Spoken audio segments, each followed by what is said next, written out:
Good afternoon, ICC, and welcome back to another episode of Harbinger Weekly. I'm Stephen Harich. Let's get into it. This week, ICC is having a health career open house at Peoria campus.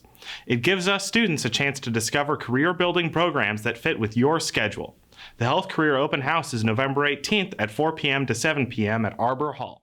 Coming up tomorrow, the Festival of Lights in Peoria begins at 7 p.m., showcasing over 30 LED light floats with over 48,000 LED light bulbs. For sports, we have a women's basketball game against Kirkwood this Saturday at Cedar Rapids, Iowa, from 3 p.m. to 4:30 p.m. Men's basketball will be facing Rend Lake College this Saturday from 3 p.m. to 5 p.m. at Ena, Illinois. Next week, Nationals games start. Men's Soccer Nationals is from Monday to Saturday at Tyler, Texas. Volleyball Nationals is Thursday to Saturday at Charleston, West Virginia.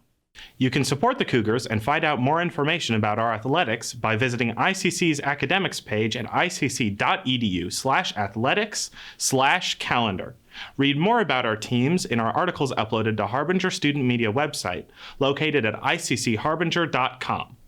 Go Cougars! That's all for this week. Tune in next week for another episode of Harbinger Weekly. I'm Stephen Harich. See you next episode.